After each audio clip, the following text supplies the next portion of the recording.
Səməd Vurğun adına Yaradıcılıq evində Azərbaycan Həmkarlar İttifaqları Konfederasiyası və Azərbaycan Yazıçılar Birliyi arasında görüş keçirilib. Görüşdə dövlətimizin başçısı cənab İlham Əliyevin ədəbiyyat və incəsənətə böyük diqqət və qayğısı vurğulanıb, şair və yazıçıların əməyinin yüksək qiymətləndirildiyi qeyd olunub. Bildirilib ki, Səməd Vurğun adına Yaradıcılıq evində müasir şəraitin yaradılması da şair və yazıçılara dövlət tərəfindən göstərilən dəstəyin daha bir göstəricisidir. Məlumat verilib ki, Yaradıcılıq evində rahat və müasir avadanlıqlarla təchiz olunmuş otaqlar, tədbirlərin, yaradıcılıq gecələrinin keçirilməsi üçün konfrans zalı, kinoteatr, kitabxana, istirahət zonaları, idman meydançaları var.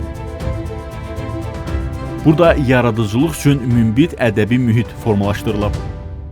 Azərbaycan Yazıçılar Birliyinin birinci katibi, xalq yazıçısı Çingiz Abdullayev qələm sahiblərindən göstərilən qayğıya, eləcə də Səməd Vurğun adına Yaradıcılıq evində yaradılan şəraitə, yaradıcı mühitə görə dövlət başçısına minnətdarlığını ifadə edib. Biz fikirləşirdik ki, axı bu böyük kompleksi biz necə işlədəcəyik, necə olacaq və bizim hörmətli prezidentimiz İlham Əliyev təklif eləmişdi ki, bunu həmkarlara verək. Biz də bilmirdik açığı necə olacaq. Və sizə deyim ki, mən bura bir neçə dəfə gəlmişəm.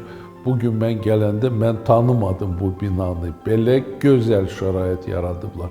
İnanın, mən əgər belə olmasaydı, mən ömrümdə danışmazdım. Amma belə hələ bir bu 5 ulduzlu bir oteldir. Çingiz Abdullayev Azərbaycan Həmkarlar İttifaqları Konfederasiyasının fəaliyyətindən bəhs eləyən filmə baxıb və konfederasiyanın gördüyü işləri, həyata keçirilən layihələri yüksək qiymətləndirib. Mən sizə deyim, mən bu filmə çox böyük maraqla baxdım. Bəlkə ona görə ki, mən həmkarlarla özümü belə bir yaxın insan kimi hiss eləyirəm. Mənim anam vaxtında Həmkarlar İttifaqının sədri olub.